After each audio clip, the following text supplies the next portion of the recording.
Hey everyone, it's Peter Kerr from Daydream Nation. I have got a special guest, Aussie rock legend, royalty, Angry Anderson. How are you, mate? I'm good, thank you. I really, I'm flattered by I get that rock royalty thing. It's like the legend thing. It's like the icon thing. Fucking blah blah blah. But because most of us are very uncomfortable. When I say most of us, just in general conversation with other performers, most of us are a little uncomfortable with it, because it's kind of like, but it's very flattering in another sense. But I must say that I've run across a couple that refer to themselves as such, but just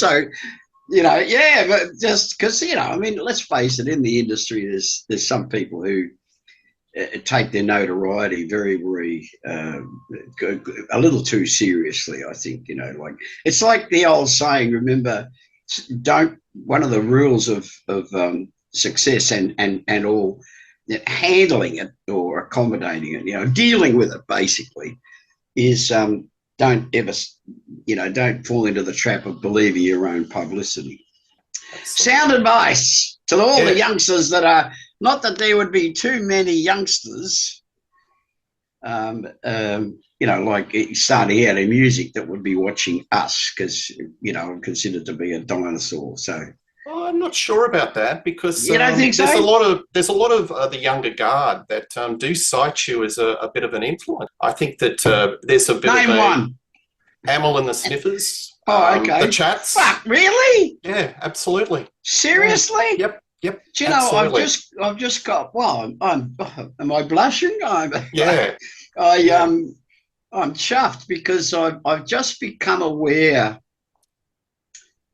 There was some sort of tour or some sort of concert thing. Maybe it involved overseas acts, and I became aware of Amel the Sniffers, which is yeah. But I first became aware of Amel and the Sniffers through something popped up, about this tour, and apart from the fact that she's like for a bloke my age, let's face it, she's a very, very attractive. But then again, on close scrutiny, and this is not to diminish her physical beauty, she's not a kid.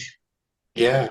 She's been around for a while, apparently. I asked around about her, and they said, so I'm sort of kind of thinking to myself, well, I'd like to see them live at some stage. Yeah. I've seen them live a few times, and there is a Tat Spirit, and they've actually, in interviews, cited your band as a bit of a... Be fucked. Absolutely. So yeah, I think you'd be surprised because a lot of kids where the adults hand over the record collection, it's cross-generational. And, an album like this lands in their collection and they go, it just sounds so fresh, Angry. It sounds like it could have been recorded yesterday, not 1978. Well, see, that's the lack of the sophistication, actually, right there, which is, I'm getting it. It's just like, but there is a lack of sophistication in all our albums, and there's not many of them, as you know. But I think the most sophisticated sound-wise was the last one we did with Mick, which is the last album we did, which is Blood Brothers, and we did that because we knew, that Mick was dying, and I wanted to do one last album with him as a song collaborator, like co-writer, and because acknowledging the fact that Mick was, apart from Robin Riley, Mick was responsible for some of the most iconic, so to speak, tunes. Like the first album is, except for Rock and Roll Outlaw, and I think Pete wrote TV or came up with the idea for TV, just a little, chord progression. TV and Mansell, because that's, I don't know why, because Pete went on to produce some very country sounding albums, but in the early days, I think he was of the opinion that, and I don't think he was wrong, that part of our appeal was to the then emerging punk scene. Mm. I was just going through my albums because I've just in recent times, about a year ago, I found I came across got a new turntable. Pardon me. And so I've dragged out a lot of my old albums, and I've got, I don't know why, but I've got 3 copies of the first 2 Saints albums. And for some reason, I think maybe I knew this at the time when I first saw them, which was at the Lifesaver, Bondi Lifesaver. And I saw them and I was so taken with them. And, you know, I wasn't there was elements about Radio Birdman and a few other punk bands that were definitely sort of taking advantage of or spearheading the punk. So we're talking like 74, 75, 76 when we started. So there was this punk thing around. And as you know, Rylands was very much into punk, which is funny because when I say funny, it's curious because he went on to create and lead one of the most underrated punk bands, X. I think they are due the same adoration, if you like, as the Saints.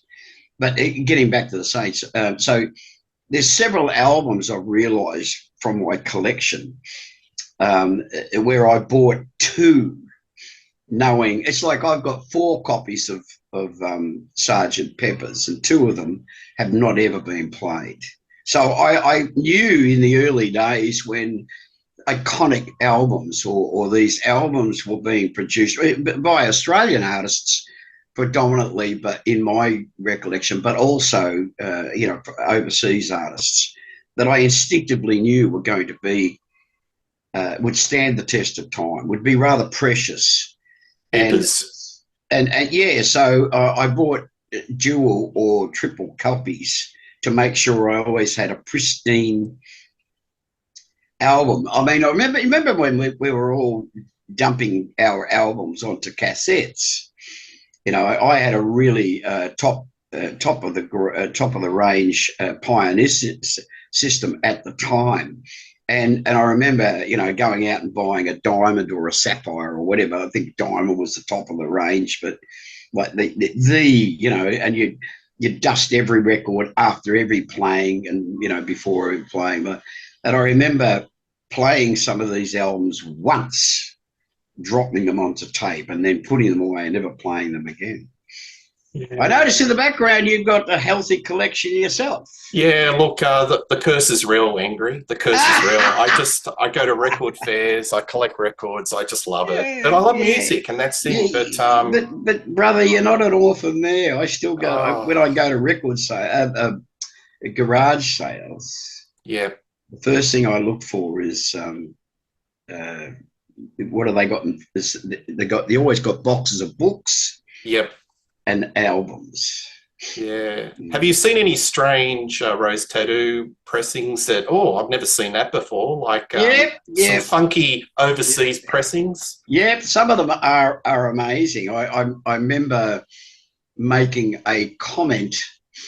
And we are now in cahoots with this label, but years ago there was a label out of America called Cleopatra, and they reproduced from tapes of it, like a 2-album set, and I think there's 4 live gigs featured. And apart from the fact that I love the recordings because they are tapes off a desk, you know, and they're as rough as bags. So I think it's one of the things that I've always loved about the band is, and George always said this, George and Harry always said, you have to write songs that you can play on stage. Don't get sucked into creating stuff in the studio, and it may make hits, or you know, the song might become a hit, but then you've got to try and produce it as faithfully. See, they had a very defined view of everything musical. Yeah, So yeah.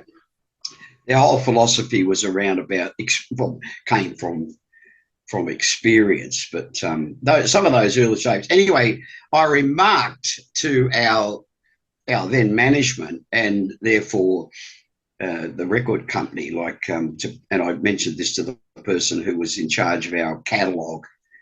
That's probably the best cover I've ever seen of a Rose Tattoo, you know, collection, and it's a collection of remastered but reproduced live tapes. And I mean, it sounds great. Because it sounds like us. It sounds like the band, you know.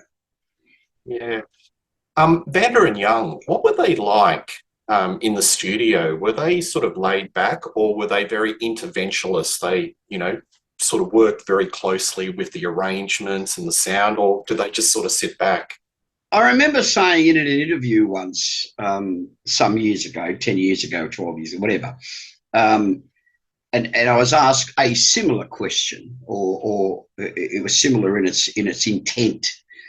And I said, you know, I remember saying to George once, after he'd had a confrontation or a disagreement with Peter, and you know, they agreed to disagree, and he left. Pete left, and I was staying back to do vocals, and I said to George, you could have been a politician or a diplomat. And he sort of sat back, because he had this thing about sitting back in the chair, right, with his hands behind his head. And they both did, which was funny, because they sort of, you know, there's Harry, this tall, blonde sort of Dutchman, and you know, George was about my size, you know, diminutive person, you know, like struggle to make 5'2". And Harry's like 6 foot, sort of, and yeah, I remember he just laughed, and he goes, "Why do you say that, Angry? I can't do the accent." And I said, "Because you're so diplomatic." I said, "I love the way," and in retrospect, in hindsight, whatever, I think back on those times, and I think the way that he manipulated, the way that he cajoled or caressed and got us to do, or for anyone for that matter, but particularly us, because we were fairly unruly in the studio.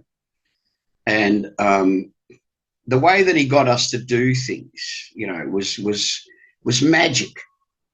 And Harry had this completely. Harry always sat at the back of the room on the couch, and he'd always have a guitar in his hand, if he wasn't sitting back like this, and the guitar in his hand was most of the time, and he would be just working out parts, and while you're in doing something, he would say something. I'd be in the room, in the control room, the band would be in trying to get a track, and Harry would lean forward and he'd say, George, maybe we should try this, you know. And as soon as the band came back in, George had worked that into the conversation about what Harry had said about, you know, maybe this is a better passing chord, or, you know, whatever. And they worked seamlessly as this amazing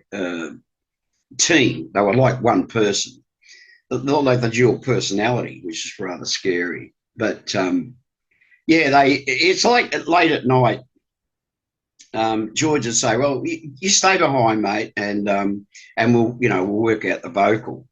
And we'd go and sit at the piano, and he'd play, and he'd say, "What, dun dun dun dun dun dun? Can you do that one?" I can't do the accent, but I go, "Well, yeah, I can sing that song." He goes, "Well, try that."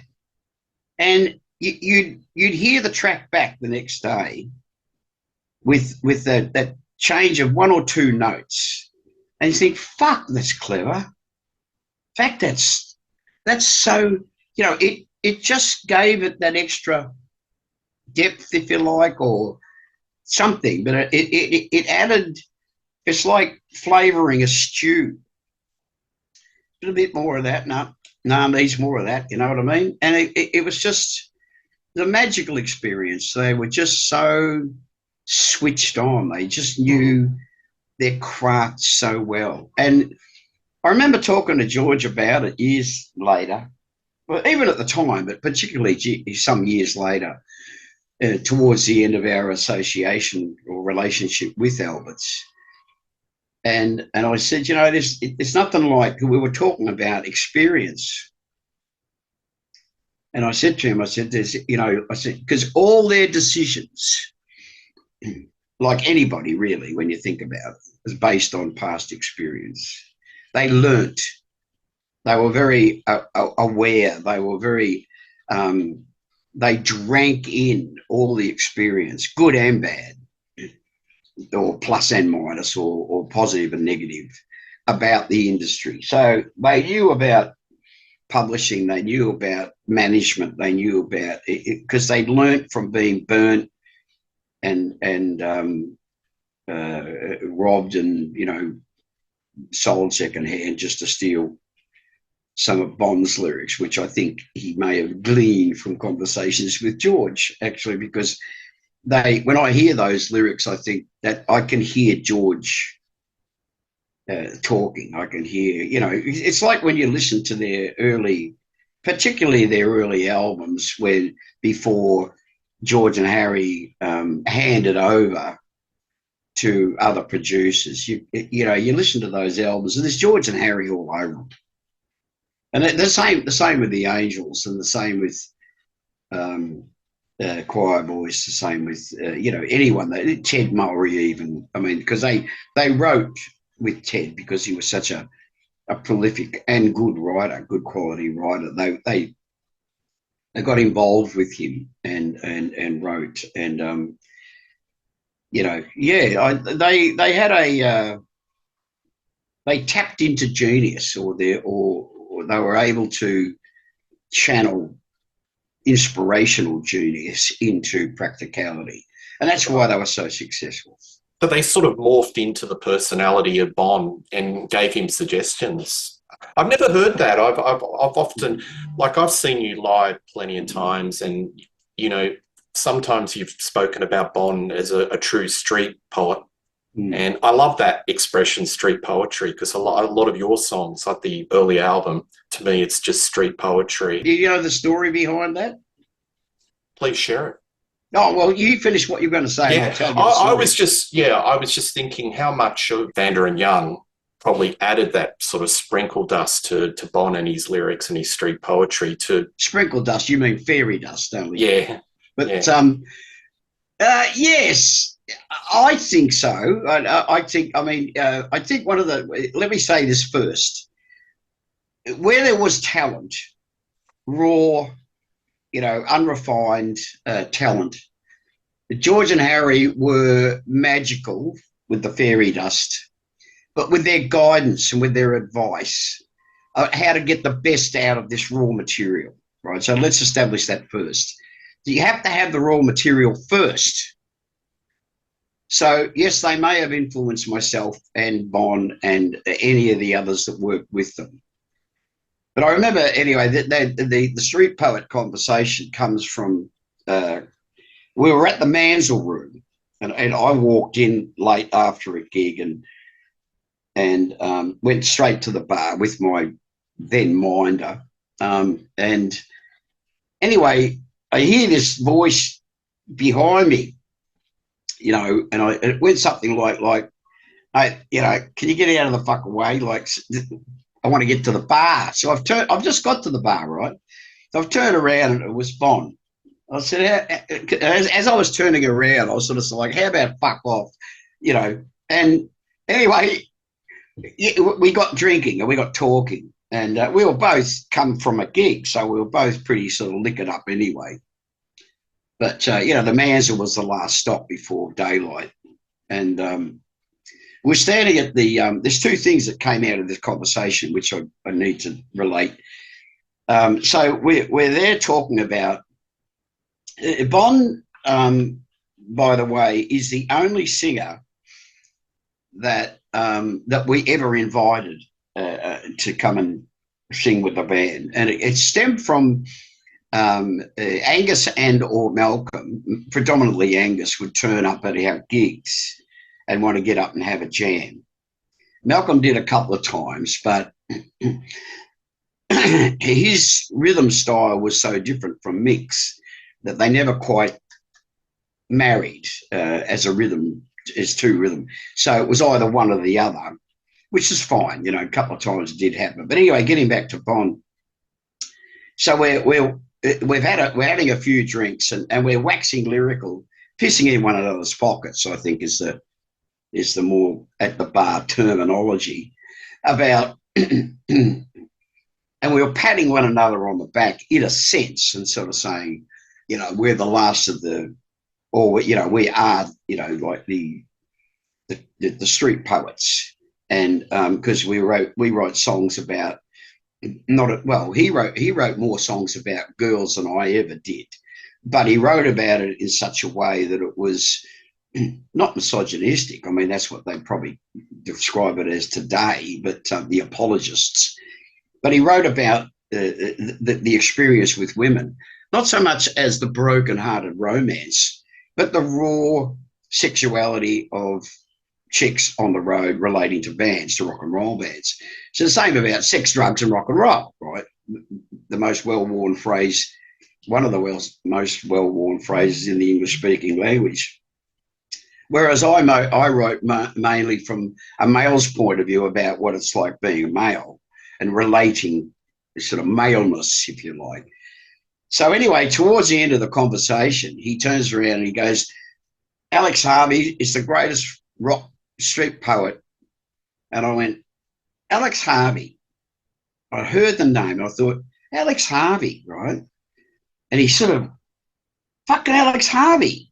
And I went, yeah, no, yeah. So he's wearing a denim cutoff. He reaches into his pocket and pulls out a cassette. No case, just a cassette. And says, here, take that home and fucking play that. Tell me what you think. And I put it in my vest pocket, in my denim pocket. And that's it. We got, fucking mangled and shit-faced and we went our separate ways. And then, so the next day I got up and I put it in a cassette player and bang, my life changed. So the next time I ran into him, which was a couple of nights later, I said, that is just the most fucking amazing singer that I've heard. And years later, I don't know to this day whether Bon actually got to meet Alex. I think he would have put himself to task to bring about that meeting. But I had the amazing experience of going to see Alex Harvey do one of his last gigs at the Marquee in London when we were living there, and got to talk to him and saw him perform, which was fucking extraordinary. It wasn't the sensational Alex Harvey band; it was just the Alex Harvey band by that stage. So different lineup, but extraordinary experience. But just to talk to him, and he such a little fella, reminded me a lot of the Youngs, as it turns out, because small stature but fucking enormous in presence. But yeah, that's how that street poet conversation came about. Was that we were complimentary to one another about one another, and we were very quite serious. I mean, even though it was a drunken rave, yeah, we were very serious about what we were saying. That we considered ourselves to be, whether that was a bit bombastic or not, I don't care. That's I've reached that age where I don't give a fuck. But yeah, we were sort of acknowledging one another's effort to try. And we talked about other great street poets, Bob Dylan, obviously, Woody Guthrie, the kind of people who tried to document life as they lived it in their songs. Yeah. I guess you get the feel when you listen to an ACDC song with Bon Scott, you sort of get a semblance of his personality. And I get that with your songs as well. I feel like I know you for your music and for your songs. You Do you do. think, yeah, but I guess, and that's pretty satisfying to hear that because you think the job's done. You've written a song and this is me. Yeah, thank you. That's probably one of the, if not the best compliment that you can pay a singer songwriter. There's another thing. I remember another conversation I had with Ronald with Bond, and we were waxing about our early start because he doesn't well, he remembered, I didn't, but I remember going and seeing him with the Valentines, who I thought were just fucking awful. And think Pink. Fuck me Yeah, dead. I'm a bit older than me, but I remember that. I just could not believe that grown men would dress like that. But I like the music, it had a strange appeal to me, right? Because there was a lot of bands around at the time in Melbourne, particularly, and of course, I grew up in Melbourne, so I was still in Melbourne before I came to Sydney to join the Tats, and there was bands around like Metal Lake and other bands that were sort of half pie hippie bands, but Fraternity and other bands that came out of Adelaide, particularly some actually out of Brisbane, had a bit more of a pop flair than Melbourne. Melbourne was always a very gritty sort of ground for growing sort of personality, if you like, for music. But there was bands around like Zoot and those sort of flashy, dress up, get the girlies in, that kind of thing. And so when I first saw them, I just thought, don't look at them, and the music sounds good. But what we were talking about was that we both started out because it was a sign of the times. I was involved in a band before Buster Brown, which was called Peace, Power and Purity. And I had, like hair down to my elbows, and I had a beard, and I wore a fringe jacket and beads and feathers in me fucking hair. And, we did like Bob, we did a lot of, we did about half a dozen Bob Dylan songs. We did some Eric Burdon and the War songs. We did Crosby, Stills and Nash. And I suppose you would have, we were a rougher version, is what I'm saying, of this Think Pink thing, or mauve. When I saw them, they were sort of like mauve, sort of magenta, sort of color, and all dressed the same, lots of ruffles and shit. It was all pretty awful. Do you think Billy Thorpe was a game changer for Australian music and like the pub rock? What do you think of Billy Thorpe?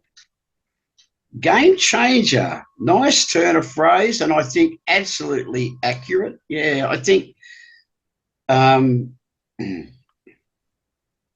remember him and Lobby having a discussion once, and because Lobby, and Bill, to his credit, always credits Lobby with introducing him to how powerful a guitar singer can be.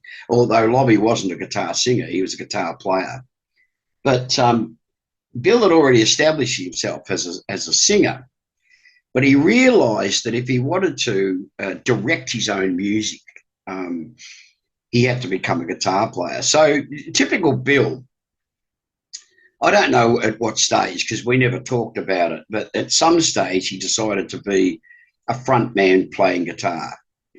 So there you got this succession or series of three-piece Billy Thorpe and the Aztecs, like bass, drums and guitar. Powerful shit.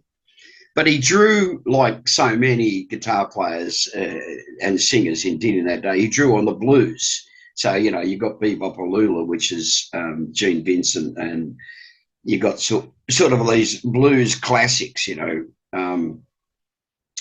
that he amplified. And I remember when he first got to Melbourne with his three-piece, and this is before he got Piggy into the band with the keyboard, because it added so much breadth and depth to the whole experience. But yeah, he went from being a very good pop singer, like excellent, like to me, I remember seeing him, Billy Thorpe and the Aztecs, when they were a pop band. And I just thought they had so much going for them compared to other bands. But a lot of it was the musicality. They're a very good band musically. But, of course, it was Bill's presence. He just had this, amazing, magical stage presence. So when he started being a guitar player, singer,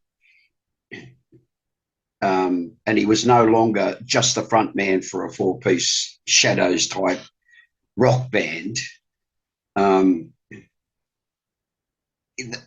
in Melbourne at that time, because he'd moved from Sydney, and established himself at Surf City, and he was this Australian legend already in his own.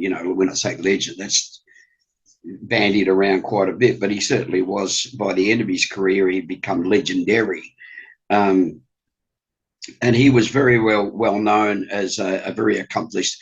But I remember when he came to Melbourne and settled in Melbourne, it was three-piece, 3-4 chords out the front, just fucking bam, fucking just hit you like a fucking sucker punch. And he influenced so many bands around at that time. And it was funny going back to this discussion that they were having at a party once. Bill, typical Bill, says to Lobby, you may have taught me guitar, but I fucking turned out to be a better guitar player, which of course, that would have gone down well. Well, but they were very close. Yeah. They were very close, and they were continually, in my experience, in my presence, and I spent quite some time with them in the early days, they were always at one another. Yeah. Not in a vicious way, just in a competitive way. It's like I ended up being very competitive with Bill, and our competitiveness was, I used to say to him, you can sing prettier, but I sing louder. No fucking way. I fucking sing louder than you. He'd bristle, because it was like, just prod him, because I knew that'd get him going. And it's arguable out of the two of us who, decibel-wise, who could sing the loudest. But But anyway, was there a lot of competition in the days, like in the late 70s, like with pub rock, or was there a healthy camaraderie amongst the bands? The business hadn't seeped into the performers in the 70s, and it was still about camaraderie. It was about establishing our credential. It was about making our mark. It was about making our contribution to the industry that nurtured us or allowed us to make a living. Make a living. That's a joke. Certainly not in those days. I mean, we did it for the sex and the drugs and the rock and roll. I mean, because we hardly ever made any money. I mean, you'd be playing 7 days a week, and you don't folk don't realise that. Like pub rock, every day of the week, every town would have bands. Yep. We were fortunate enough that particularly when we were touring the country, that we probably got Sunday off. But I mean, we would tour. And it's hard to imagine now, but we would tour 4 to 6 weeks at a time and play 6 nights a week. And then we'd come off the road for 3 or 4 weeks, and then we'd go back and do it again in another part of the country.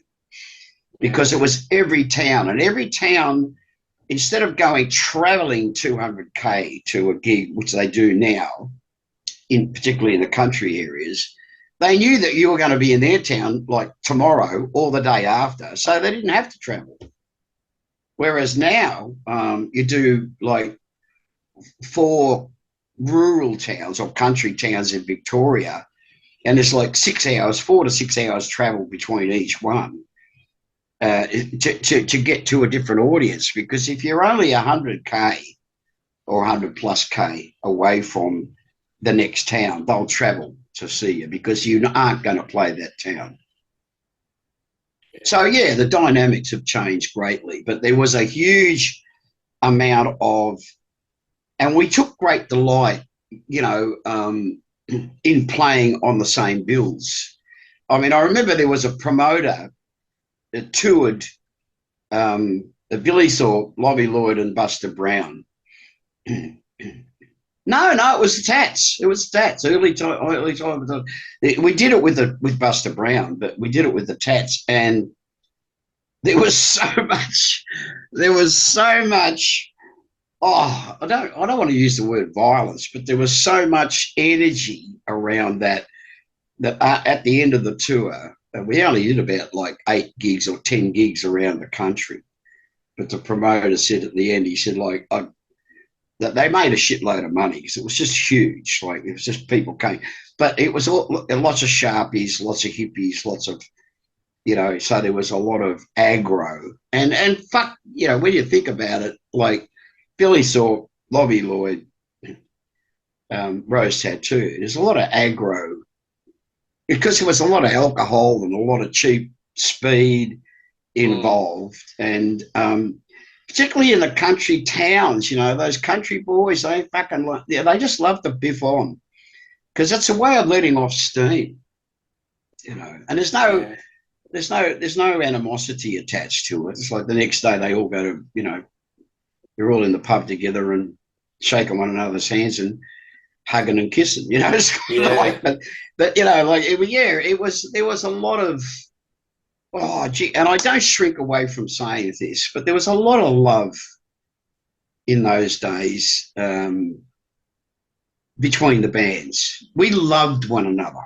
Yeah. Truly. We really, really loved one another. And I think that's one of the things that, I don't want to get all hippie on you, but I think one of the things that I think that helped, in fact, I'm sure it helped. I think it was a very, very healthy component that helped produce such wonderful music. There was a lot of love around. I mean, it sounds like, an old guy waxing romantic in his dotage years, but there was a lot of love around, and I think love helps produce.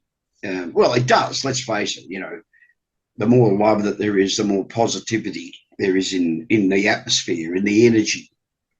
As a youngster in the the late 70s, I always thought it was like part of the Countdown family. With Molly Meldrum. How important was that show in getting your music to the masses? I think it was structurally and practicality wise, it was vital, absolutely vital, because bands, and it was those very early days between Countdown and Sounds Unlimited, GTK, a few others. There was a bunch of not all at the same time, but sort of came up one, and at one stage there was you could watch 3 or 4 different pop shows as formats for or a stage for presenting bands, but really vital, because one of the things, apart from the fact that we started to, as an industry, we really started to write some really, really worthwhile songs. Richard Clapton, Girls on the Avenue. I mean, I remember seeing a very, very young Richard Clapton when he was, quite svelte. And that's just one of the most beautiful songs, I think, in my opinion, written. But, right. The Dingoes, Ayers Rock, but even going back to the early days of Countdown, we were starting to realise, and again, this is where Bill came in, that visuals were, all of a sudden it was a visual experience for the kids, the fans, the friends, the audience. And all of a sudden you're on television. So they didn't, like in the early days, we'd go to a concert at your local town hall, and I remember going to a concert and seeing, it was at Festival Hall, the old boxing arena in Melbourne. And there was like 4 or 5 bands on, and they did like half an hour each. And the end of the night, I think it was like an hour or 40 minutes or an hour, was Johnny O'Keefe, which was the most extraordinary thing at that stage that I'd ever seen in my life. But the only people who had that experience were the people who were there. Whereas with Countdown, it took the experience, even though a little bit created or a little bit sort of dollied up, and allowed it into your lounge room. So you were able to not be there, but have it like be there in a sense. And so, yeah, I think it was one of the most important things that Countdown as a show. I mean, unfortunately for us, of course, we were the only band that ever got banned for life. So our career or our relationship with Countdown, we shot ourselves in the foot there. But because I remember Ian saying to me years later, and even I'm just trying to think of the producer's name, lovely man, Emery. I think his surname was Emery, but I'm saying, the kids loved Rose Tattoo because it was so bad, all little girlies love a bad boy. But yeah, it was we were sort of the roughest of the rough, and so there was a certain amount of saleability in that, like whenever they said, oh well, next week we're having Rose Tattoo on, there would always be a lot of kids want to get down the front and get as close to, because they knew like there was just sort of this barrier, but as close to as possible. So it was a vitally, in the history of Australian music, and again historically when you think about it, on a world stage or a world looking at the world, it was groundbreaking stuff. There was no show at that stage apart from the Grey Whistle Test and Top of the Pops, which didn't come anywhere near the production. And I think that guy, his name was Emery. But a credit to the people who put that show together, and picked the most unlikely person to be the MC or the presenter. And it was groundbreaking stuff, it was so innovative. And yeah, I don't think, I'm sure within myself, there's a handful of bands that would not have been successful. We're one of them, would not have been anywhere near as successful. Yeah, because you guys were made for TV because you had a very strong image. Seriously. Yeah. And yeah, like Bad Boy for Love, that went to number 19 in the charts. So Countdown must have helped, the sales ticking over. Absolutely. Yeah, absolutely. Because radio didn't play you that much, did they? No. AM radio, not really? No. No. The funny thing about it was our biggest hits, have been in smaller cities or country towns where I don't know what, maybe, I don't know, you could talk about it for hours maybe, or maybe at least 12 minutes about why that is about. But like we had, and Melbourne's an industrial city, but it's more about commerce in that kind of industry. But Newcastle here in New South Wales and Adelaide were the first two cities where we charted. I mean, top 10, I think Bad Boy was in Adelaide, and Newcastle here, which was at that stage very, very, it was a working port even in those days. So very much a working class town. yeah, so that was curious, but yeah, I think I mean, apart from the fact that we played there a lot, but the acceptance, if you like, or the stamp of approval that Countdown gave us was good. It was very, Yeah. very beneficial. Yeah. So you did Assault and Battery, that was your follow-up album, and then Scarred for Life. 1980, you start to go overseas. Mm. So you tour America and the UK. Let's talk about UK because that was a major part of your career. Mm. The breaking in, big or sort of big in the UK. Reading Festival. I've looked at some footage. Mm. Can you describe that day? That must No, have just been whirlwind. can't remember a thing. Um, the thing about it is that like 1980, we moved out of Australia, relocated to London, and on the basis of the first album had created a really, really solid, and over there because of the numbers, but it's also not. It's got something to do with it. It's another element. They are more maniacal, the English and the Europeans, particularly the Germans. But it's Europe per se. But the Germans really adopted us for some reason, and the French. But so 1980, Rock and Roll Outlaws or Rock and Roll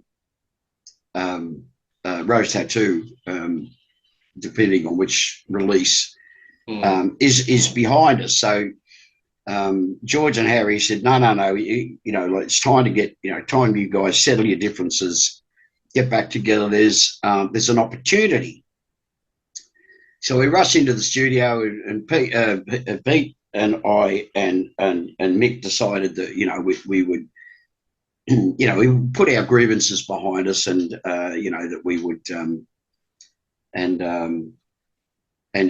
form another songwriting, and would go out as a band again. So and Geordie, of course, and Digger being two of the most amiable and of all the people I've ever met, and wonderful, wonderful musicians, just fucking extraordinary musicians.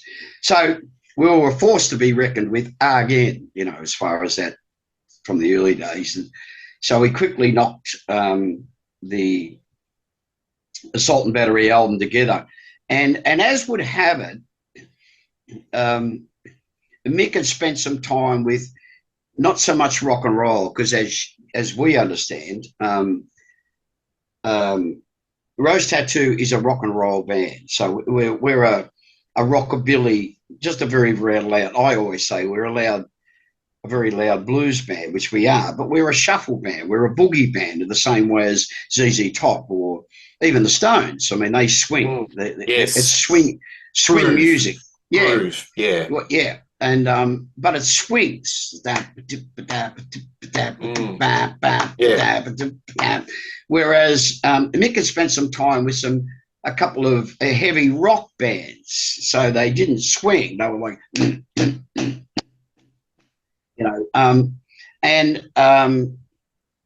so he brought that influence back into his songwriting, our songwriting. So we came up with Assault and Battery, and we put that album together, and jumped on a plane, as they say. There you go. Love the album cover. What a pretty bunch of people. And so we get to London, and one of the things that we didn't realise was that when getting back to the how maniacal they are, when the English population, when and it's predominantly boys into certain kinds of bands, right? So I'll get to that in a minute with Crow. So they just took us to heart. They just took us, like, you're our band, So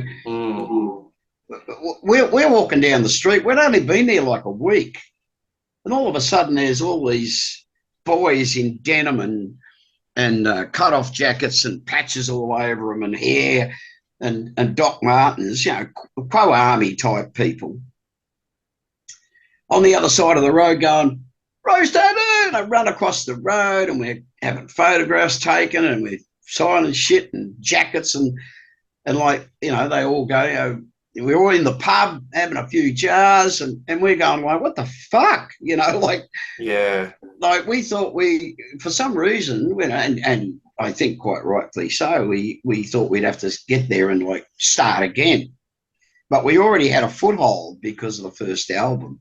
And when Assault and Battery came out, they just went like, this is our fucking music, because it was at that stage there was a lot of, you know, going on over there, particularly with, you know, Bubble Boys and all skinheads and stuff, which we were quite used to, but not on that level.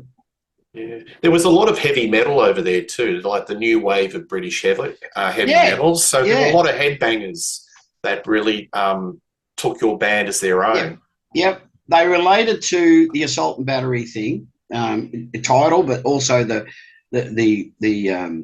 style of the music, and the fans that hadn't you know, like, it was really it was interesting, because the songs that they wanted to hear, like I remember being at the Marquee, and it was our second or third time that we played there. And we get to the end of the night, and it was just insanity. And it was so hot, because, you know, they hadn't yet discovered air conditioning over there, and you know, like 600 or 800 boys crammed into this tiny little room, and I remember I got up and I said to the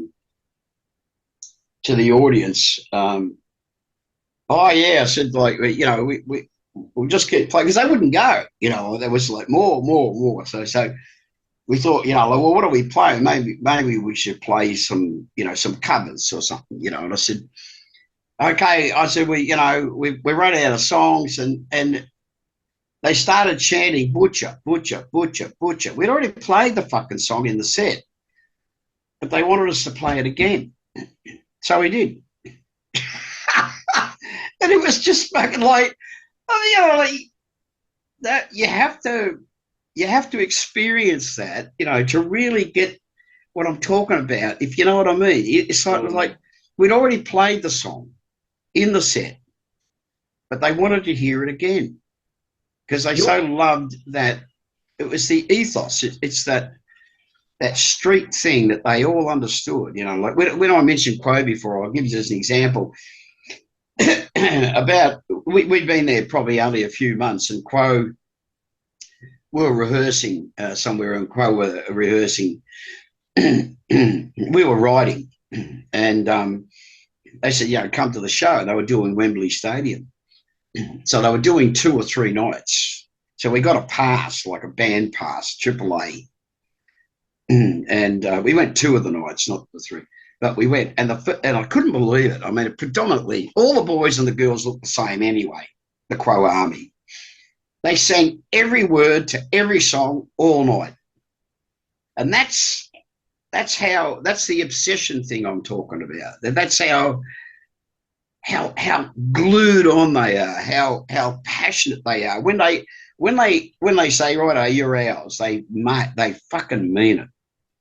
That you belong to them.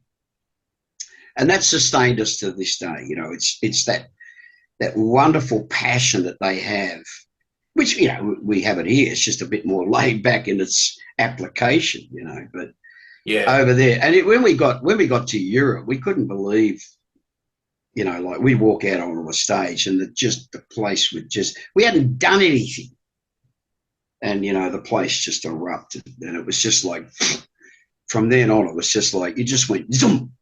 This is before the internet. This is all word of mouth. Yeah. So probably magazines like Kerrang magazine or whatever. They would be doing stories on your band, and word of mouth. You've got to check it out.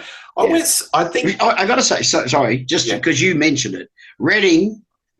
The word got around after Reading, like, you have to fucking see this to believe it, because it was just like that's the word on the street, so to speak. It was, I mean, apart from the fact that I've heard the recording and it's not a bad recording either. Like, you know, it's not a bad, because there's a live album out of just the Reading tracks and the Reading performance, and it's not bad.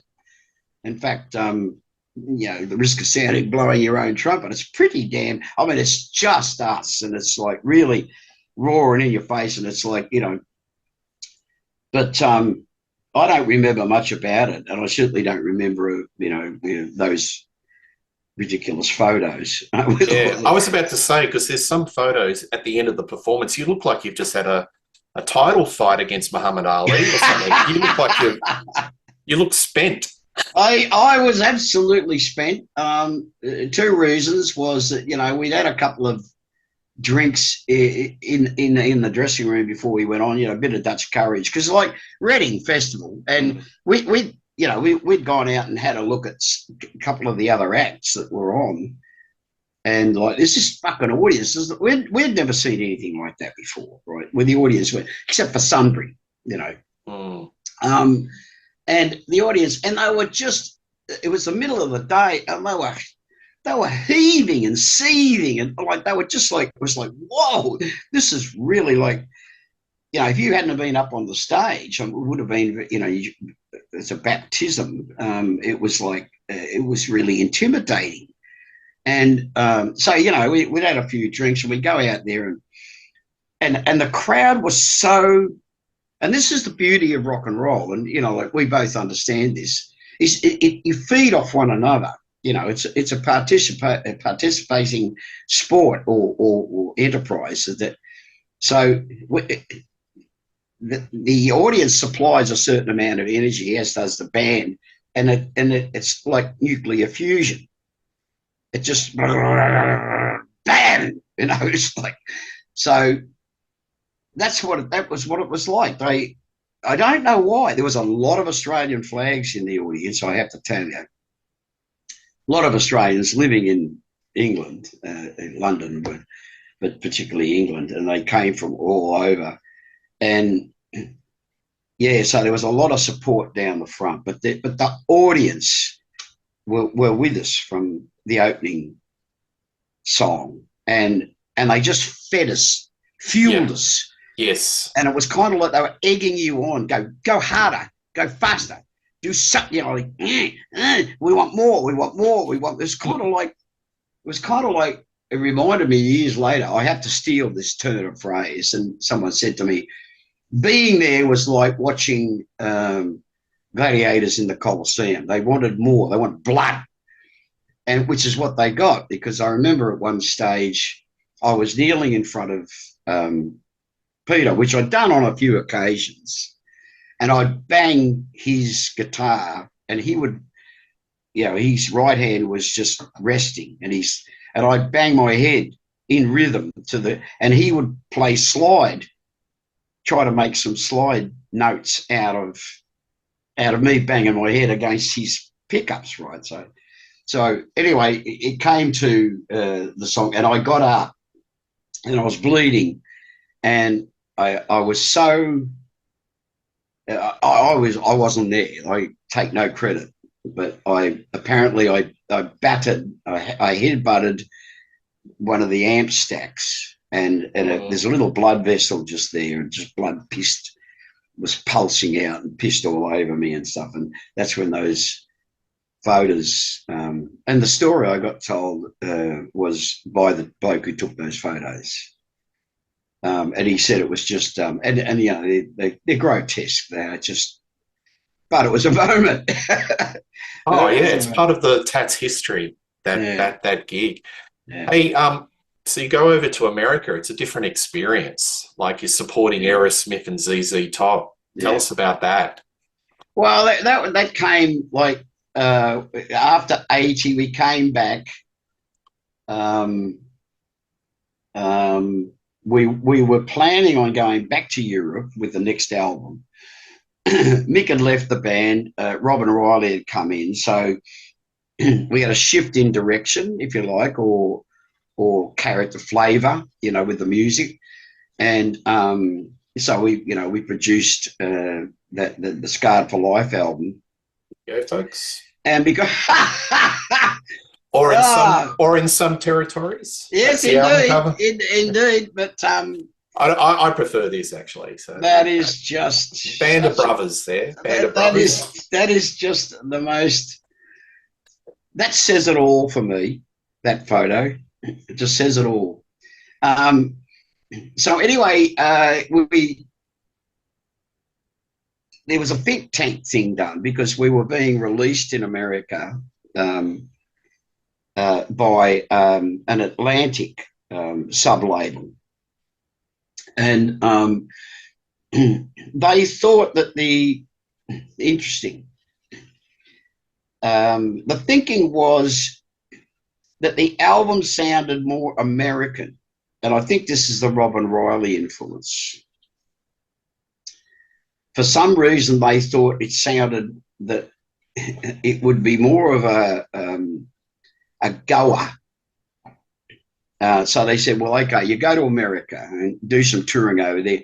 Then on the way home, you go to Europe. So they were talking about us doing like a year in America.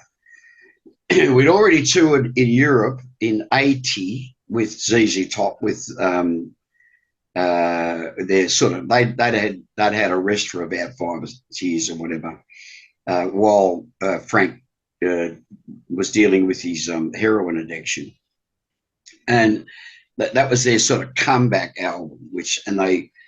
The record company said, like, this is the band for you. And Billy told me the story years later. They listened to the music, and they just thought it was because it was boogie. They could hear, the boogie in it, and they thought, yeah, that's like heavy blues influence, that's what the Top are. And we were so different from them, but we played the same kind of music. That they sort of said, well, we're a good match. So we toured Europe with them, and it was very, very successful. So they said, look, when you come to America, if we're touring, we'll do it. We want you to come and play it on tour with us. It's okay, fine. So a couple of years later, 82, we went, because my daughter was born in 83 in January. And I came home to meet her. She had already been born. She was a couple of weeks old. So we were there in 82 and toured. And we were to come home. And then we were there then supposed to go back and tour Europe on that album. But it was, I'm not sure. I think it was a record company decision that we got the Aerosmith tour, to their credit. And I remember talking to Stephen about it.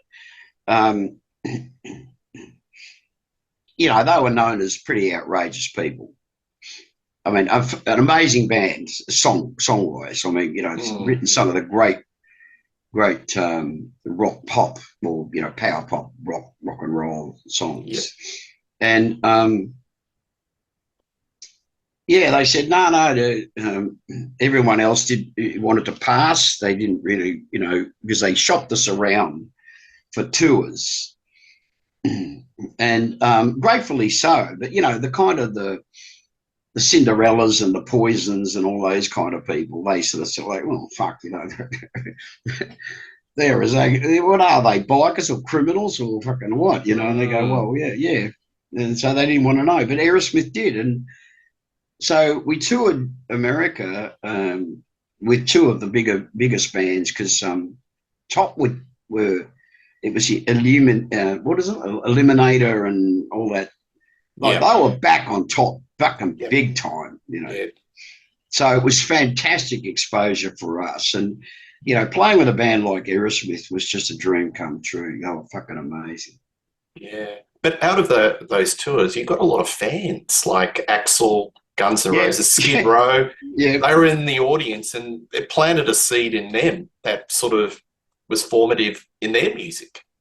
Yeah, I mean, gratefully and very flatteringly, as it appears later in years, yeah, um, there was, because they were all there to see Aerosmith. The guys out of the Motleys, well, particularly Nicky and um, Tommy or Vince. well, Tommy Moore. Yeah. What was the guitar player's name? Mick Mars. Mick. Yeah, Mick Lovely, Mars. Yeah. lovely man, Mick Mars. But yeah, Tommy and Nicky and Mick, they really years later, because they were when we all met up eventually, and they said, yeah, we really took to. I think one of them actually said in the book. I've got the book here. I should read it. But they're responsible. I was responsible for. Well, Peter and I both had sleeve jobs, and they had just tattoos, and so they said, righto, we're going down, and they went to this a shop that they helped make famous in Los Angeles, and it's still there today. I still have an open invitation to go down there and be tattooed, which I may take up next year because I'll be in Los Angeles for a week, and because we're doing some shows at Whiskey, and Nice. yeah, nice.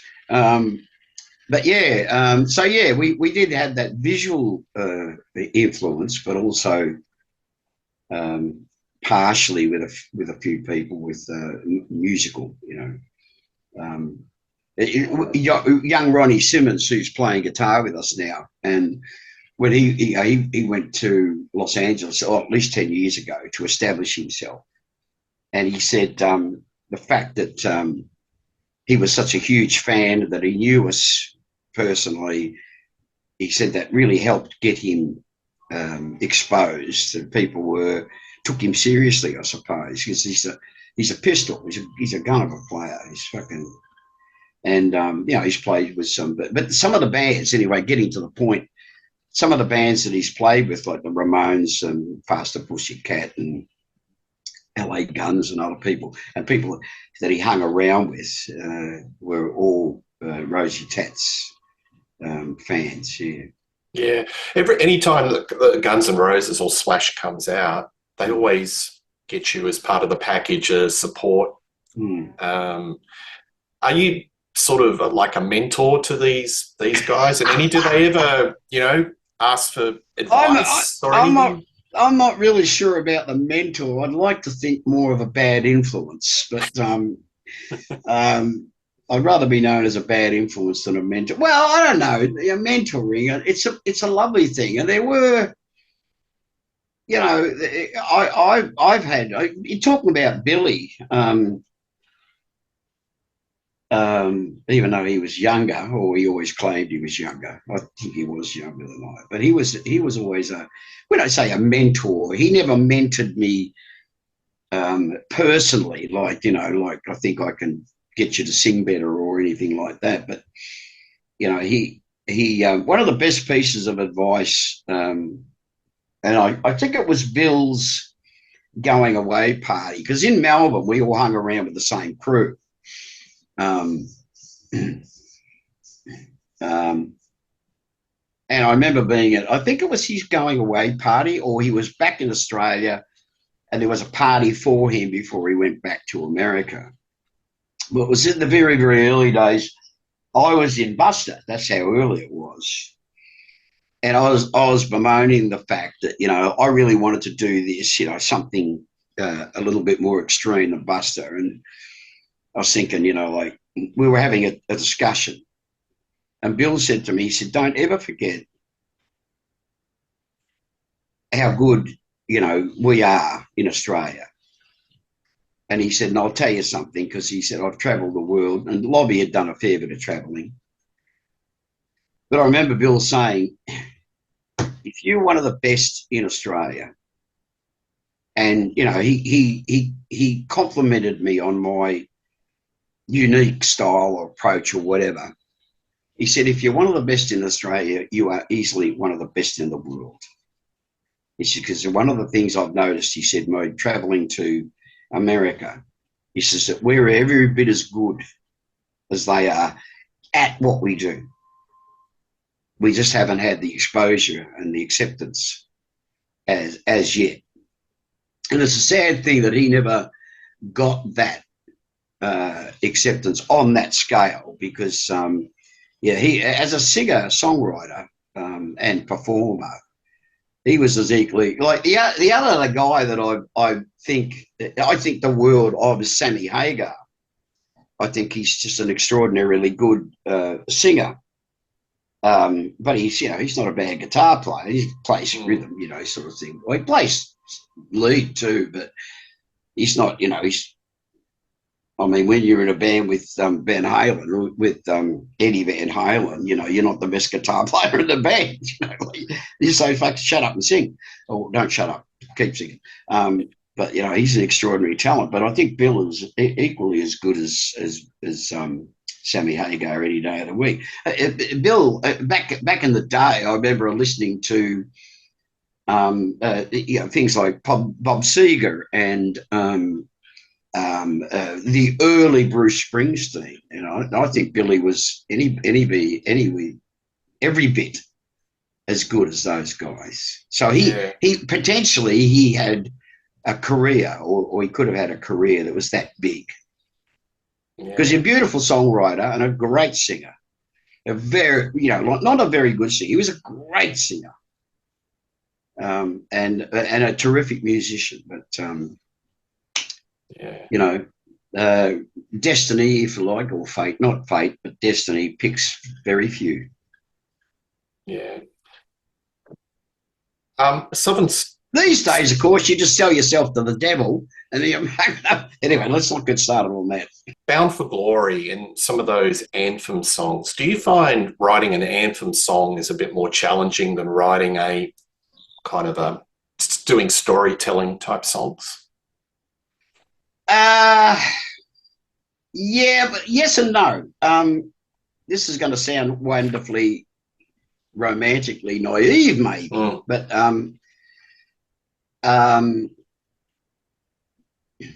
anthemic can't be beaten. Yep. Nice boys don't play rock and roll. They are just it can't be beaten was written in recognition of the Australian character or spirit, if you like. That once we got to England, I realised we inherited that tenacity, that belligerence, that from predominantly from people of the UK. So a healthy spattering of Irish, Scottish, and English in our early settlement time. So it helped produce and the land designed, if you like, or developed what has become known as the Aussie identity. So can't be beaten. So in other words, what I'm saying is that I didn't actually sit down and with Bound for Glory, we had this terrific tune. What I was about to say was, I don't sit down to write an anthemic. I just write stuff that means something. It's inspirational and it means something to me, and I'll write something down and I think, and I don't want to appear bombastic here, but I'll think like, if that touches me, it'll touch most people. And it's like there's another track on that album, and this is not to confuse it with a religious inspiration, but it's spiritual. Bound for Glory, and there's another track on that same album called Heaven. And the chorus says, heaven is where I want to be. Heaven is what I want to see. But it's about discovering the heaven within, because that's my spiritual perception of heaven and hell is in our the existence that we have on this in this lifetime, right? It's not somewhere else. It's not if you're bad, you go to hell. If you're good, you go to heaven. You experience all that before you get back there in touch with the divine, the oneness, if you like, or become part of the creational process yet again. But anyway, so that's what those two songs are written about, because I was going through a period of, when I say enlightenment, that sounds a bit sort of grandiose, but I was soul searching at the time, and I was writing things that were kind of like inspirational to me. And when I wrote Bound for Glory, I life's tough, so what? I'm alive. That's a very simplistic view in 3 lines of man's struggle with himself. Life's tough, yeah, so what? Really? Like, that's no news. And that's the way it's always going to be. And really, and my life is testament to that. If it's not, and so is yours. If it's not tough, if it's not hard, it's not fucking, it's not doing anything. You're not growing. You're not because to grow, you've got to resist. You've got to grapple with. You've got to train to best it, or get the best out of the experience. Or so life's tough. So what? You're alive, and that's what I've been learning in the years leading up to writing that lyric. That I was trying to simplify the philosophy and the application, so that, and a songwriter does this, a lyric writer does this, so that anybody can have access to that. It resonates, and it's not being sort of like bombastic or holier than thou, but that's what you do as a writer. You try to reach people. Going back to that conversation about Bond, we were waxing lyrical that morning, about that very thing, about how people, we knew we were good at what we were doing because it was resonating with people. It meant something to people. Years later, I remember watching a thing some couple of years ago. Jordan Peterson said, they said to him, what are some of the great moments of your life? And he said, I was leaving a concert, a presentation. He said, and this young woman came up and said, I first heard you speak a couple of years ago and you changed my life.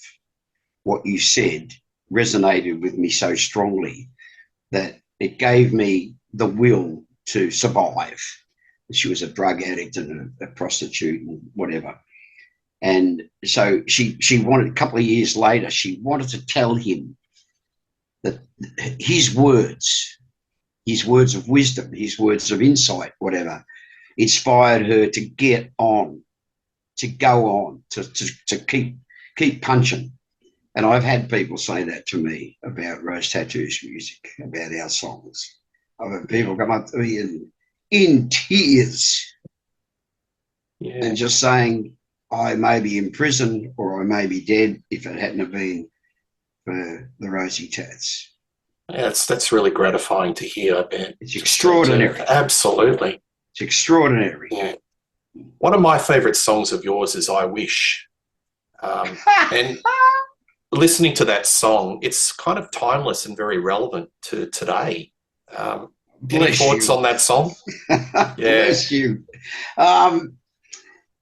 So one of your personal favourites? Yes, it is. I wrote that song as romantically naive as the lyric is. It was about, the old adage, nothing broadens or educates like travel. And so there I was, Aussie born and bred. All of a sudden I'm in an international environment, right? So all of a sudden I'm no longer in the safety cocoon of Australia, where I know where I am, I know where I fit. I'm in this other extraordinary experience, and I'm meeting all these incredible people. And so I just started to jot down, as you know, that's how I wrote. That's how Bond writes, or most people write, is you just jot down stuff. And there was a few separate. I met a man from Ireland, and it's a composite of a couple of, well, I think three of them there were Irish. Two of them worked for ACDC in the road crew. And we were out drinking, and they were telling me about, they lived in, one of them grew up in Liverpool, where a lot of Irish people went from Ireland into Liverpool, which is why there's so many Irish people there, for work, but also to get away from, you know, the English army, which is funny because they came to England. but, you know, in Ireland, they were repressed. Suppressed but repressed by you know, the constabulary or the army. So I picked up this vibe about you know, how the Irish were affected by. So I went out and bought a book on Oliver Cromwell and started to read about, you know, something which I'd always been aware of, which was the repression and suppression of the Irish people under the foot of the English. But so that's how that came about. And Poland at that stage was going through civil unrest. So, you know, I heard the voice of Poland. Her streets are full of armour, because I saw these visuals of tanks and armoured cars driving through the streets, you know, with loudspeakers like curfew. So 5 o'clock in the afternoon, driving around the streets, so tell everyone, so fuck off the streets, get off the streets. And of course, there was the conflict with Afghanistan, with the Russians at that stage. So, you know, that was just, I just wrote down, you know, like this naive Aussie boy in a, you know, oh, wow, you know, like, there's a whole world that seemed to be around me at the time, whereas my whole world up until there had been Australia. Yeah. But that album, you were starting to introduce a lot of different flavours, like there's a little bit of reggae. You know, you were sort of looking at a more expansive type musical template, you know? It was that sort of conscious, or it just came out that way? No, I think it was always there. I mean, talk about reggae, and it's not reggae, but there's a track on interesting story about the first album. There's a track on there, Stuck on You, and the track that we'd written to Ian and I actually wrote it. It's called Rosetta, which appeared on the re-recording of the first album. Some of the tracks, 3 of the tracks that never made it onto that recording, made the cut on that. We re-recorded and to put them on the album in context with the album, because they were meant to be on that first album. Yeah. And the boys were just jamming one night in the studio. Pete started this little jam, and we'd finished recording and stuff, and he just started playing this thing, and George, you know, pushed the button and said, "Hey, keep playing that, and he just recorded, you know, the track. So it was a jam.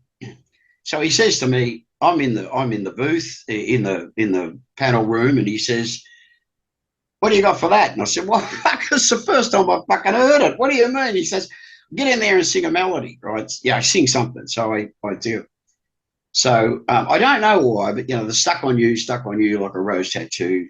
And then I made up shit, which is, you know, fish named Sam and all that, because it doesn't make any sense. But the chorus was the resolve, right? So I was going to write a proper lyric.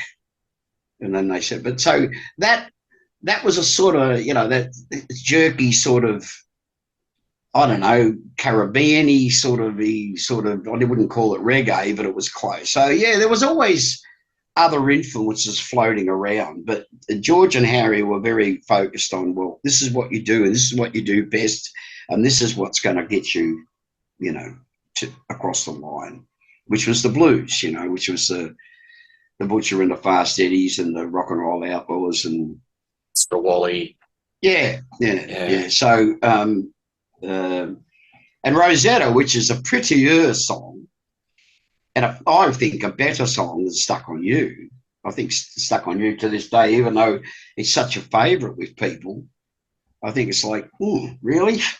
Yeah. Yeah, it's just a jam, and it's just like, it doesn't really say or mean anything, and yet, you know, but it's beautiful. It's turned out to be a beautiful little tune, and loved by many. So yeah, to get back to the point, yes, there's always been other influences, and there always were. I mean, we started out with we weren't going to limit ourselves in any way, shape, or form for musically. We had plans to introduce keyboards at one stage. Like at one stage, we talked about having keyboards come into the band, whether a full-time member or not, but you know, because we wanted that other influence. We wanted to explore other musical. Is there a lot in the vault, the Rose Tattoo vault, that needs to get out? You know, like demos, rehearsals.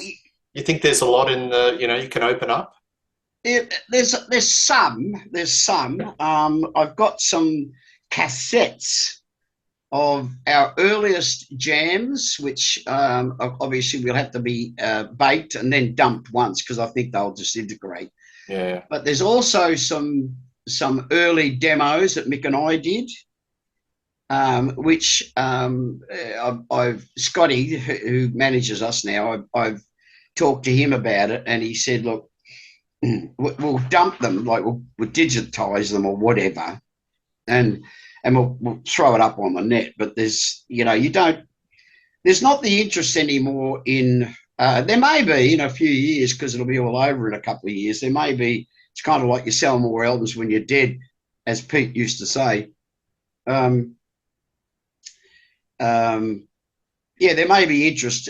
I don't think it'll ever go into print, so to speak. I don't think there'll be CDs. I remember asking Alberts about old tapes. This is when they were selling up and selling, you know, the tapes to, pardon me, and they said, yeah, there's reels of demos of songs that we never made the cut. And there must have, you know, like, so I asked then someone within the organisation, well, can you look for them, please, and rescue them? But by that time, a lot of them had already been taken out of Albert's and shipped to a warehouse. And of course, like so many things in the transition or the, you know, transport, they just went missing. Yeah. So I've got cassettes, luckily, of some of the stuff, some of the songs that we actually did, like I say 8-track, maybe, you know, just to do a demo. So we did a proper demo, which we could have, in hindsight, we could, if we had them now, we could mix them, because they were all on 2-inch, and but they're gone. So, but I have some cassettes, you know, so it's on the cassette box. It's a 2-track. So, you know, you can't mix it, but, you know, to the collector or the person that's interested, I think mixing them is irrelevant anyway. I think there's a lot of AI stuff that you can just, modern technology, which I don't understand, that can just cleans it up and makes it sound like brand spanking new. But yeah, I think there'd be quite a bit of interest, a lot of folk, to hear those original sessions. I've always wondered, was there a lot of takes in that first album? Or you just go in and just do 1 and 2 takes and done, it's a press? I think to their credit, I think one of the beauties about particularly Geordie and Digger, they were so good that they'd only have to do a couple of takes to get a great rhythm track. And Mick was so synced in by that stage with the rhythm section. So as a 3-piece rhythm section, they were already like, like operating like a single entity. Mm. So yeah, there wasn't a whole lot of takes. And Pete was not about looking for the perfect solo. But when you listen to him now and you hear some of his solos, you think, fuck me. Yeah.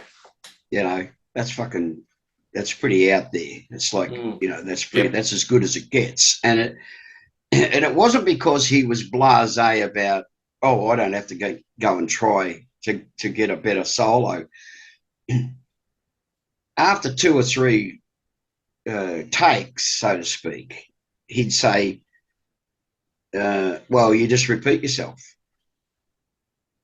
And some guitar players would play the same solo note for note. Fine if that's the way you want to go about it, but they play the same solo note for note 10 times to hear a nuance or some sort of have a better feel or whatever that you and I are not privy to. Like, we just think, well, it all fucking sounds the same. Whereas the guitar player goes, no, that's that one. Yeah. Absolutely. And you go, yeah, whatever. Yeah. So 2 years' time, mate, it's going to finish up. How do you feel about that? A little bit melancholy? Mixed emotions, yeah. It's been, the last couple of years have been very reflective for me, actually, the last 4 or 5 years. Because, I turned 70. There's some life-changing things that have happened. You lose parents, brothers, children, but so we're talking about things that are monumental in proportion. So apart from the fact that they're life-changing, it's like the birth of a child. I was talking to my daughter the other day, and because I'm doing a book at the moment, or we're trying to get material together for a book. And I was saying to Roxanne, I said, like, she was born 83. And if it hadn't have been for her at her birth, because that changed my life entirely. I realised that I had to give away, well, to give up drugs and alcohol, mainly alcohol, and irresponsible behaviour. Well, okay, what allows that? Not what causes it. I would have said caused in those days, but what allows that was the rock and roll lifestyle. Allowed me to be a completely irresponsible person. Then all of a sudden, the divine inspiration, if you like, or my destiny, put something in front of me that sort of said, well, okay, now's a life-changing decision. How do you go about this? And I thought, well, I don't think you can be a father half-heartedly. I don't think you could be a father in absenteeism. And, I don't think you can properly be a father if you're not there. And, yeah, okay, you can argue with other people in the industry that go off touring endlessly and leave their kids at home. But they miss that. And I instinctively knew that I didn't want to miss this. And but what it did is save my life, my sanity, and possibly physically my life. So I credit her with that. So anyway, philosophically, what the last, let's say 10 years, but particularly the last 5 years, well, I'm 76, so let's say 5 or 6 years. I remember turning 70 and I realised that it was the first time that I'd acknowledged a birthday as fuck. It was very sobering, like I thought, wait a minute, fucking 70? You kidding? Like, and I sort of looked in the mirror and I went, you're fucking 70. You know, like, what the fuck? When did that happen? You know, it was a bit like that. And I mean, I don't know why I didn't feel like that at 60. Maybe I did, but, you know, I was still, I suppose, I don't know, living in denial. I don't know, but it really dawned on me. I thought, gee whiz, you know. So it's been a process from then. But in the last few years, since the plague, that did reset an evil design, but that's just I'll write more about that in the future, or say more about it, but also write more about it. Because I was going to ask you, you've got to write a book because you've got so many tales, and I'm dying to read your book when it's got to come out. Well, I'm working with a ghostwriter at the moment, a very talented man. So if anyone can write between us, you know, we can write a decent enough book that'll be entertaining. But I want to write a book myself on the more intricacy of my life and my experience and more of a work of not so much philosophy. That's a grandiose statement, but a book more of about, you know, like say, okay, this is what I've gleaned or learnt or take away from this. And I think with an entertaining book about life in a rock and roll band, there can be a certain, you know, component of that. But I don't think that it's not. It's more for the more interested reader that wants to be, you know, think about the person or to learn about the real person, the deeper person, and the person that's still revealing itself, because that happens right until your last breath. But yeah, I think one of the things about, and I'm fond of using the quotation, all things must pass, which I remember the first time I heard that album, and now I know why, because there's a magical experience when you first hear an album, and you relate to the music and the lyrics. And there's something, if it's worthwhile or meaningful, it'll touch you deeply. And that album touched me deeply. It was only years later that I realised that apart from the music, and I've always loved his voice, I've always loved his philosophies, was the title. And that's why I've used it. I've always said, you know, like as George Harrison said, all things must pass. And I've used that 10 years ago, 15 years ago, like 20 years ago, when like all the original members have died apart from myself and of the Rosy Tats. And, you know, I can't remember how many dear friends along the way, let alone members of my own family, you know, my mum, my dad, my brother, and some dearest friends, you know. But all things must pass, and everything has a beginning, a middle, and an end.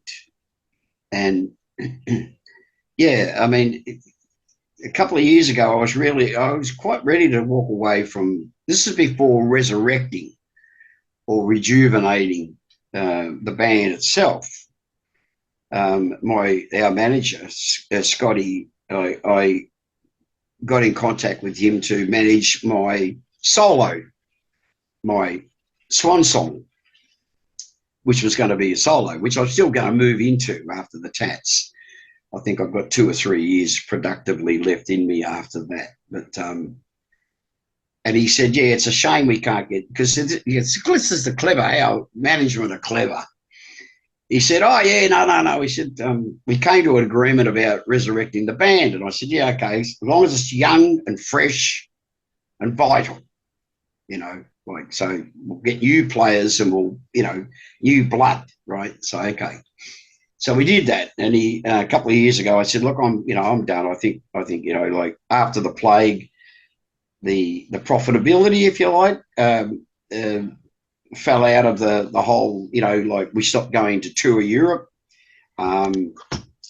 the profitability, if you like, in all senses, monetary, and also, what is the sense of doing this? And so, it was a bit of a low period of my life, and I thought then I was ready to give it away. And we were just sitting having a discussion about it, and Scotty said, our manager, said, because he's been a fan since he was a kid, right?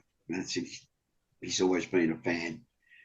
And he said, I said, yeah, no, I get it. I understand. He said, look, I'm with you the whole way, he said, it's just a shame, it's just a shame.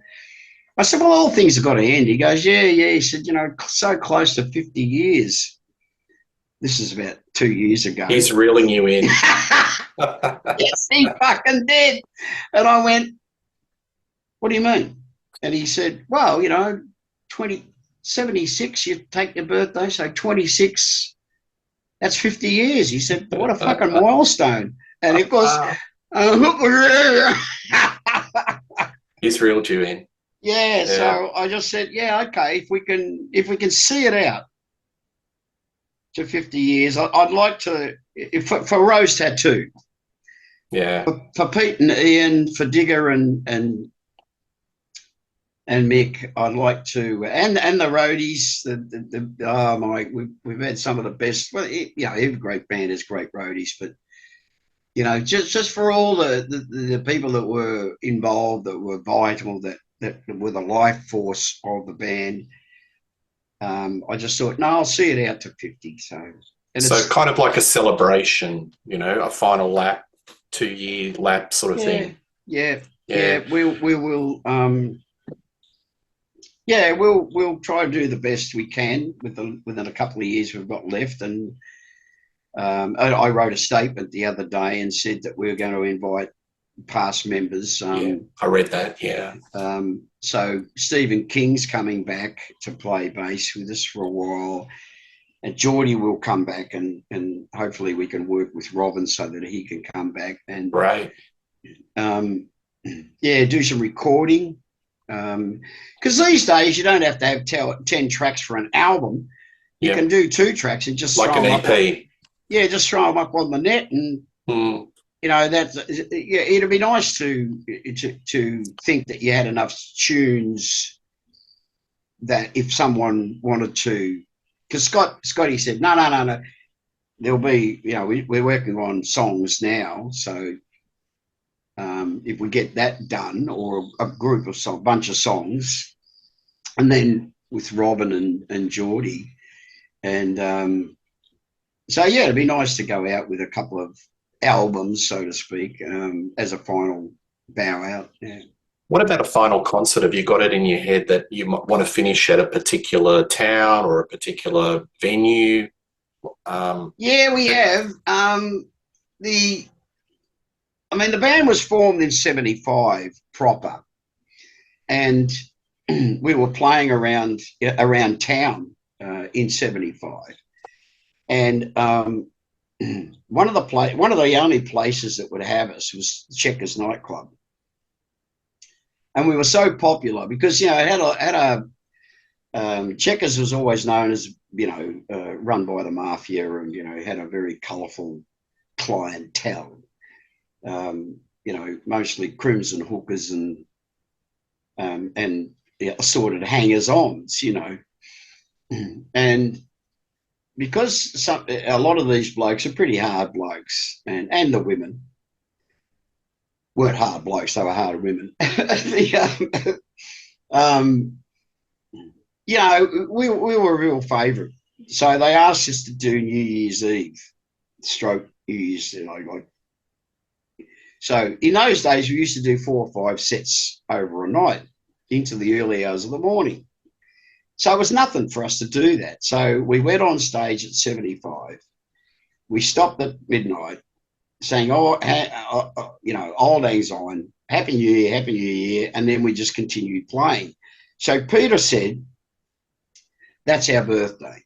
And I said, well, which is it, 75, 76? And he went, yes.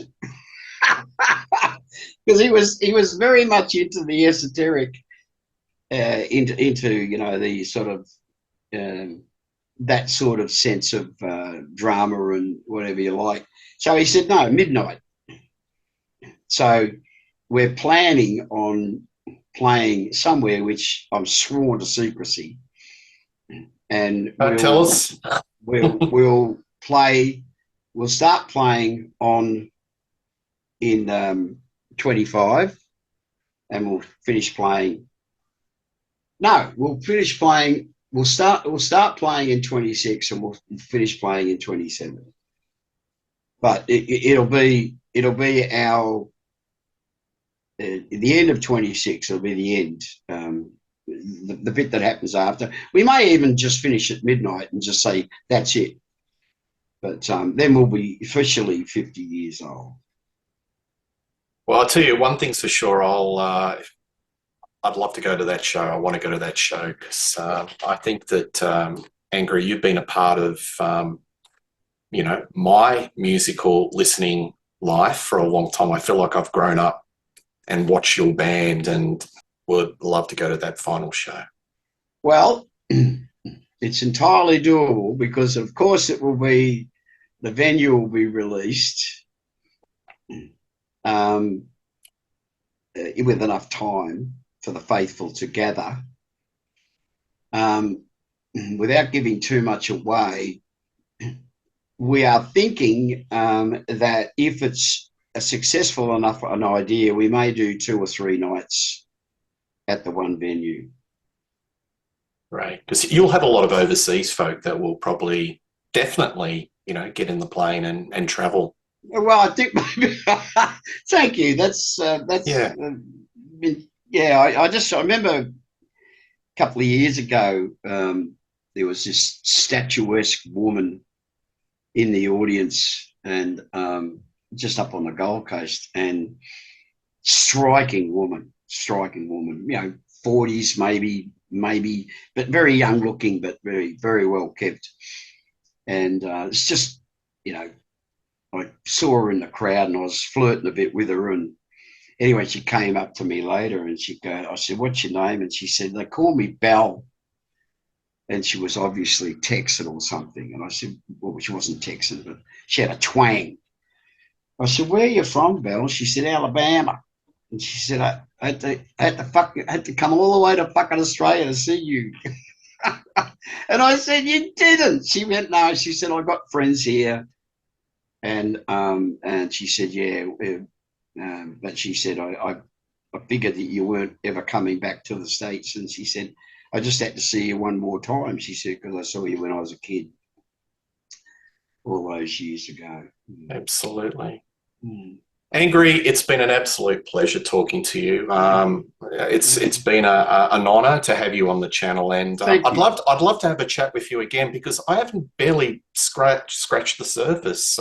Well, then, if we haven't scratched the surface, we better scratch. We've got to have a part 2 because I want to talk about Jesus Christ Superstar and Mad Max. Jesus, suddenly we didn't cover, and I wrote all these notes, and I'm just like that. Talk to Catherine. I will. Talk to Catherine. She is in charge. She said it's like being married without the benefits. But a wonderful woman, and she can organise it. I have enjoyed. I mean, obviously, I'm prattled on for hours, but I just, you know, I think sometimes you hit the right note with people, and then things happen. Because of that. So yeah, I mean, if you think there's more to talk about, let's. Absolutely. We haven't even touched on politics yet. Or religion. Yeah. Indeed. Anyway. We can cover those, mate. Absolutely. A pleasure. Angry Anderson and Rock Daydream Nation. Thank you very much.